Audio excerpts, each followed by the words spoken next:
네, 안녕하세요. 반갑습니다. 오늘은 매출 3천 나오던 매장이 빚더미에 무너지기까지 해서 이렇게 좀 제목을 지어봤고, 요거는 요식업 이야기입니다. 요식업 이야기고, 먼저 저는 요식업계에 대해서 전문가는 아닙니다. 청소업을 시작하기 전에 여기에 대해서 좀 조사를 하다가 이거는 도저히 수지 타산이 안 맞다 생각해가지고 시작조차 안 한 사람이고, 여기 요식업 같은 경우는, 음식점 같은 경우는 코로나 이후 배달 장사도 하다가 배달 반 홀 반 이렇게 하다가 무너졌어요. 없어졌는데, 사장님 나이 같은 경우는 40대 후반이었고, 어디서 음식을 먹어보고 너무 맛있는 거예요. 맛있어가지고 요거를 창업해봐야 되겠다 생각해서 창업을 하게 된 케이스입니다. 그리고 먼저 요거는 입장을 분명히 하고 가야 될 것 같은데, 저는 요식업계 사장님들을 응원합니다. 실제 배달을 시켜 먹을 때도 가능하면 직접 전화해서 또는 직접 포장해서 먹으려고 노력하는 편이고요. 리뷰 이벤트가 있든가 말든가 그런 건 신경 안 쓰고, 더 챙겨주시면 감사하지만 대부분 안 챙겨주시더라고요. 그냥 똑같더라고요. 뭐 어쨌든 그냥 그렇게 합니다. 언젠가 알아주시겠죠. 그래서 요식업계 사장님들 파이팅 하시고요. 그럼 이야기 시작해 보겠습니다. 먼저 여기 사장님은 40대 후반의 여사장님이었어요. 여사장님이었고, 울산입니다. 울산이고, 제가 음식을 얘기를 하면 특정을 알 수가 있으니까 음식에 대해서는 얘기를 안 하겠습니다. 안 하겠는데, 여기 주방, 제가 20대 때 아르바이트를 조금 했어가지고 알게 된 케이스고, 주방 형님이랑도 좀 알고 지내는 사이였고요. 일을, 알바를 조금 했었으니까. 저희가 생각을 해보면 코로나 이전에는 매장에 가서 많이 먹기도 하고, 또 스마트폰, 이게 앱이 배달민족이 활성화되기 전까지는 전화로 많이 배달을 시켰지 않습니까? 음식점을 모아져 있던 카탈로그를 받기도 하고요. 여기도 마찬가지. 일 매출이 뭐 점심 때 70만 원, 저녁 때 80만 원 이런 식으로 하루 100, 140, 150 언저리로 나왔던 집이에요. 나왔던 집이고 주 1회 정도 휴무를 했었고요. 그리고 뭐 인건비가 세다 하고 하지만 실제 주방 형님이 가져가는 실수령액이 그 당시에 2018년, 2017년 이때였는데 금액이 상당했어요. 350인가? 정확히는 기억이 안 납니다.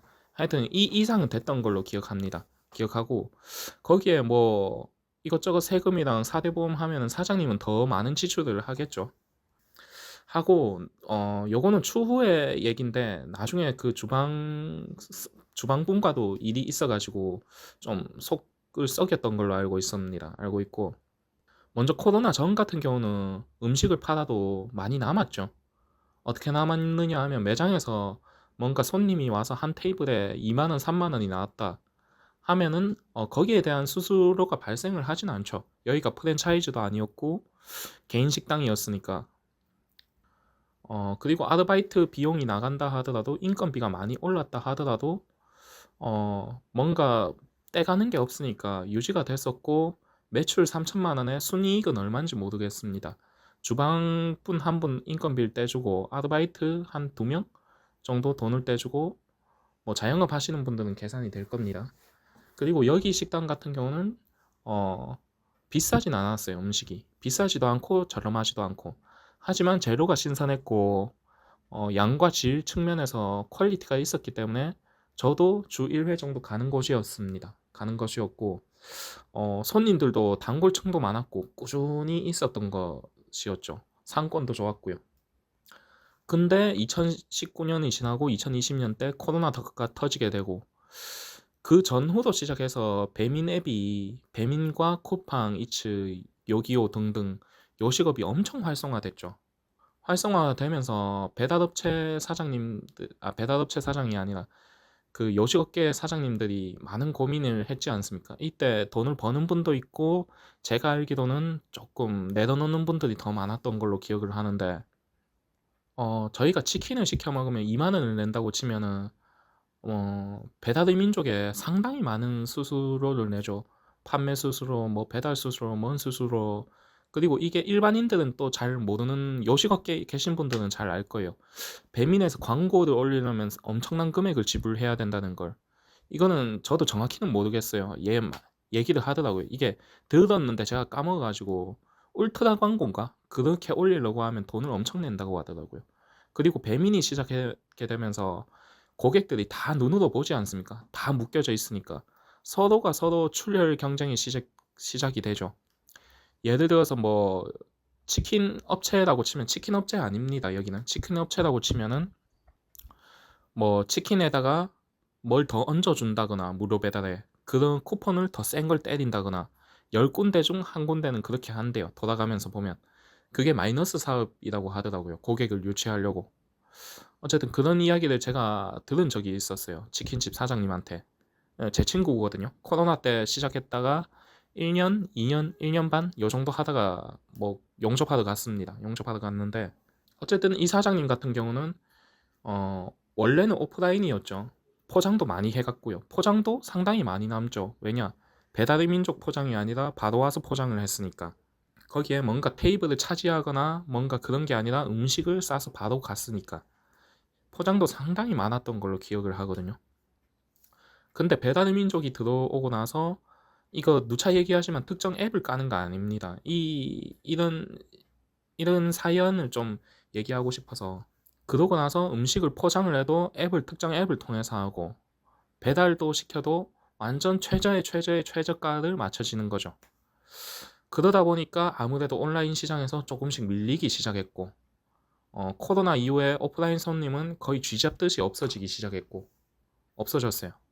네, 거의 없어졌어요. 온라인에서 어떻게 해야 되는데 사실상 오프라인 음식점 위주로 하는 사장님들은 아실 분들은 알 건데 온라인만 완전 하는 그 딱 앞에 다 가려놓고 음식만 파는 그런 업체들이 상당히 저렴하게 하거든요. 그래서 가격 경쟁 면에서 많이 밀리죠. 밀리다 보니까 또 아무래도 오프라인에서 즉석으로 가서 먹어야 좀 메리트가 있는 음식이다 보니까 밀리게 되는 거죠. 그러다가 주방 그 음식 하시는 사람과 싸우게 되기도 하고 쉬는 날도 거의 없다시피 스트레스 받아가면서 하다가 병원을 왔다 갔다 하고 거기에 음식을 팔아도 손해인 게 옛날 같으면은 10,000원을 팔면은 5,000원이 3, 4,000원이 남았다 치면은 지금은 특 어플과 많은 그런 것들을 쓰다 보니까 편리해지긴 했지만은 한 그릇 팔면은 10,000원을 팔면은 1,000원밖에 안 남는다든가 매출은 어마어마하게 잡히는데 순이익이 엄청 빠져버리는 거죠. 그리고 오프라인 매장의 월세가 계속 안 갚아지는 거죠. 누적이 되고 쌓이고 쌓이다가 매출은 이전과 비슷하거나 조금 더 줄었을 뿐인데 순이익이 작고 주방 사람을 써버리니까 그 이익이 엄청 점점 떨어지는 거죠. 그러다가 뉴스를 보면은 괜찮아질 거야, 괜찮아지겠지. 이러다가 결국 임금 체불까지 가게 되는 거고. 그러다가 현재는 가게가 없어졌거든요. 없어졌고. 그래서 이 얘기를 왜 했냐면 일단 저 같은 경우는 앞전에도 얘기했다시피 배달의 민족을 안 쓰거든요. 특정 앱들을 배달 어플 자체를 안 써요. 거의. 뭐 꼭 필요할 땐 쓰겠지만 어 그래서 제 영상을 보는 분들은 이 트렌드를 좀 읽으면 좋지 않나 싶어서 이렇게 영상을 만들게 됐고 우리들은 사람들이 돈이 어떻게 움직이는지 봤으면 좋겠어요. 네.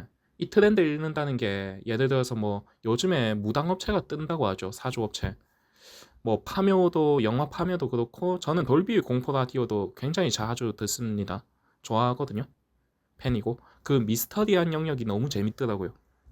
실제 가위도 한번 안 눌러봤고 귀신도 너무 보고 싶어가지고 좀 한번 보고 싶다는 생각을 해봤는데 실제 보면 조금 무서울 것 같긴 합니다. 어쨌든 트렌드를 보면은 무당이나 사주가 엄청 뜨는 거죠. 그쪽 직군이 갑이 될 수가 밖에 없는 거고 왜냐하면 갑과 을의 입장이지 않습니까? 손님이 절대적으로 을이 될 수밖에 없거든요. 구조상. 어쨌든 제가 얘기하는 구조는 그런 트렌드를 읽으라는 게 아니라 돈이 어디로 움직이는지 봤으면 좋겠어요. 저도 여러 가지 사업을 하는 입장에서 요식업을 조사를 안 한 게 아니거든요. 요식업 계산기를 뚫어내는 단계에서 접었어요. 이거는 도무지 수지 타산이 맞지 않다. 물론 잘하는 분들도 있고 그렇겠지만 저는 아마추어입니다. 제 기준에서 얘기하는 거예요. 돈이 어디로 움직이는지 봐야죠. 요즘에 노령화 시대지 않습니까? 노령화 시대인데 청소를 저한테 맡기는 분들 중에 일단 30대는 없었습니다. 전기 청소는. 건물을 들고 있는 분들은 대부분 50대 이상인데 이분들이 많이 얘기하는 게 내가 했는데 힘들어서 맡기려고. 월 8만 원에서 10만 원이에요. 그렇기 때문에 좀 편하게 편하게 하려고 합니다. 그리고 점점 편리하고 깨끗한 걸 추구하는 시대지 않습니까? 개인 청소도 마찬가지고 옛날에 매트리스 청소가 웬 말입니까? 매트리스 한 10년 한 짧게는 5년에서 7년 이런 식으로 쓰다 버리고 교체하고 그랬죠. 근데 매트리스 청소가 5년 전부터 각광을 받고 있고 얼마 전에 그 1, 2년 전에 진드기 이슈 때문에 더욱 매트리스 사업이 떴고 전기 청소도 마찬가지. 이게 사람들이 이제 음식을 먹고 굶어 죽는 사람은 없지 않습니까? 기본적인 의식주가 되니까 공기청정기를 찾는 거죠. 더욱 편리하고 깨끗하고 좋은 삶을 찾는 거죠. 그러면서 청소를 막 찾더라는 거죠. 저 같은 경우도 제가 앞전에 화장실 청소를 했지만 영상을 찍어 올렸지만 VVIP 고객들이 그런 청소를 찾거든요. 실제로. VVIP 고객이 제 기준에서 고가의 청소를 맡겨주는 고객들입니다. 그러니까 이게 일회성이 아니라 정기적으로 전기 청소 비싼 금액을 주고 맡기는 분들이 많거든요. 저는 그런 흐름을 읽고 청소업을 시작했었어요. 실제로 뭐 괜찮게 잘 되기도 했고요. 실제 밖에 돌아다녀 보면 제가 요식업과 상가를 내려고 그 상가도 좀 보고 있거든요. 요식업을 하려는 게 아니라 그 사업자도 여러 개 하다 보니까 좀 사무실도 하나 더 필요하겠다 싶어가지고 보고 있으면 월세와 권리금이 실시간으로 떨어지는 게 보여요. 2달 전에 권리금이 3천만 원이었고 월세가 80만 원이었는데 오늘 그 밥 먹고 오면서 물어보니까 앞에 계시길래 권리금은 없고 월세만 60 달라고 하더라고요. 근데 이건 60이란 소리는 얘기 잘하면 50에서 55까지 떨어진다는 얘기거든요. 그리고 실제 돌아다녀 봐도 그래요. 그래가지고 돈의 흐름을 읽으면 좋지 않나. 실제 그 요식업계가 어렵다 하지만 코로나 터지고 나서 아예 그 음식점으로 못 가는 그런 시대가 있었지 않습니까? 거의 배달시켜 먹거나 집에서 해 먹거나 포장해서 먹거나 뭔가 그런 시대. 그때 요식업계도 엄청난 격변을 겪었죠. 그때 돈 뭔가 접는 분들도 많았지만 반대로 어마어마하게 돈을 버는 분도 있거든요. 그때 돈의 흐름이 다 어디로 갔냐고요. 다 배달시켜 먹었지 않습니까? 포장해서 먹었지 않습니까? 그리고 사람들이 입에 들어가는 게 없을 수는 없죠. 어, 계속 있습니다. 의식주는 음식은. 근데 지금 문제가 되는 게 모두가 배달의 민족을 찾으면서 앱을 얘기해서 죄송합니다. 특정 앱이 아니라 그 뭐라 해야 되나 모두가 그 앱을 통해서 시키면서 앱 스스로가 커져 버리니까 음식값에서 10,000원 정도면 원재료 비율이 30%에서 40% 정도를 차지해야 되는데 거기에 앱 수수료로 뭐 10에서 20% 많게는 30%까지 이렇게 차지해 버리니까 음식의 퀄리티는 또 낮출 수는 없어. 다른 업체한테 밀리고. 근데 리뷰를 더해줘. 그러면 또 마이너스야. 그래서 서로 출혈 경쟁이 되는 거지 않습니까? 그래서 그 돈의 흐름이 지금 배달의 민족이나 이런 쿠팡이츠나 특정 요식업계도 좀 흘러가니까 어, 좀 손실이 있지 않나 그 생각을 들고 그래서 지금은 사람들이 깨끗한 걸 선호합니다. 돌아다녀보고 청소를 해보면 알겠지만 저는 전기 청소를 하고 있지만 저한테도 청소 문의가 다양하게 많이 들어오거든요. 뭐 이것 좀 해줄 수 있나? 저 이것 좀 해주면 안 되겠어요? 하면 저는 금액 그냥 세게 불러버립니다. 뭐 앞에 화장실 청소 같은 경우도 2개 했는데 1시간 걸렸는데 12만 원 불렀거든요. 물론 그분은 VVIP 고객이라서 2만 원 할인해드리긴 했습니다. 그래서 돈의 흐름을 좀 읽으면 좋을 것 같다 그 생각을 했었어요. 비단 청소뿐만 아니더라도 그런 게 있거든요. 제가 전기 청소를 따면서 사람들이 얘기를 합니다. 좀 편하게 이제 은퇴하고 좀 편하게 살려고 라든가 대부분 좀 이제 본인이 안 하고 맡기려고 편하려고 근데 앞으로 점점 더 이런 분들이 늘어날 거 아닙니까? 점점 더 깨끗해질 거고 지금 매트리스 청소도 떴지만 전기 청소도 많이 이용을 하죠. 카페나 이런 데고도 또는 사무실 이런 데도 굳이 사람을 그 뭔가 직접 하는 것보다 가능하면 자 본인들은 손 안 대고 어차피 매입 처리하면 되는 거니까 사람들을 부르려고 하는 거고, 저는 비단 청소업에 대해서 이렇게 얘기했지만 앞에 무당과 그 무당업이라 해야 되나요? 당집을 사주도 봐준다 해야 되나요? 그런 업체도 상당히 많이 생기고 있거든요. 마찬가지 그 여성분들 속눈썹과 또 뭐 있죠? 어쨌든 여성분들 뷰티 사업, 그쪽 시장도 상당히 커지고 있죠. 그게 수요가 많기 때문에, 돈이 그쪽으로 몰리기 때문에 그런 업계가 늘어나는 거거든요. 그래서 어쨌든 이게 제가 뭔가 토마토가 다이어트에 좋다 해서 토마토만 먹고, 고구마가 다이어트에 좋다 해서 고구마만 먹고, 그런 시대가 있었지 않습니까? 마찬가지 뭐가 좋다 해서 우두두 몰려가는 것보다 본인이 봤을 때 내가 돈을 어디에 쓰는지, 또는 돈의 흐름이 어디로 흘러가는지, 저는 사업을 그런 식으로 많이 하거든요. 실제 내가 뭔가 돈을 어디에 쓰는가 보고 이런 식으로 사업을 하려고 합니다. 온라인 쇼핑몰을 했던 이유도 그중 하나였고요. 저는 매출 400밖에 못 찍었습니다. 맥시멈 400이라 해도 순이익은 100만 원 정도밖에 안 됐거든요. 근데 온라인 사업을 시작한 이유가 그거였어요. 내가 온라인으로 물건을 많이 사네? 뭘 하나 사도 온라인으로 사려고 하네? 실제 가는 건 귀찮으니까. 그러면 온라인 시장이 커지겠다. 그래서 온라인 쇼핑몰을 했습니다. 물론 초창기여서 잘 못했지만은, 마찬가지 청소업을 시작한 거는, 요즘 공기청정기 비싸지 않습니까? 그래도 사람들 기를 쓰고 더 좋은 거 사려고 합니다. 돈을 안 아껴요. 청소도 마찬가지. 이게 어느 정도 해보면은 이쪽 규모가 커지겠구나 이런 생각이 들고, 그리고 어 뭔가 저도 저희 집이나 제 사무실이나 이런 데를 청소를 맡기고 싶다는 생각을 들었었거든요. 그래가지고 이쪽 업계를 알아보니까 수요가 많길래 시작을 한 거고, 현대는 편리와 편의의 시대라고 생각합니다. 사람들이 편하고 본인에 대해서, 본인의 그거를 추구하기 위해서 돈을 잘 안 아끼기 때문에 그런 쪽으로 좀 연구를 해보면 좋지 않나 생각하고, 저희가 막 명품 업체를 차릴 수 있지는 않지 않습니까? 개인이, 이게 개인인데 뭐 차릴 수 있겠지만 시간이 걸리겠죠. 업력도 커져야 되고 규모도 생겨야 되고. 그래서 뭐 이래저래 영상을 찍어봤고요. 어, 저는 요식업계 사장님들을 누차 얘기하지만 응원하는 사람입니다. 응원하고, 언젠가 이런 것들이 법령으로 제정이 되고 저는 다시 예전 같은 세상이 돌아왔으면 좋겠다는 생각을 많이 합니다. 음식을 시켜도 저희가 언제부터 그 앱을 키고 그러진 않았잖아요. 저 같은 30대 분들은 아마 알 겁니다. 또 요식업계에 오래 계셨던 분들은 알 거예요.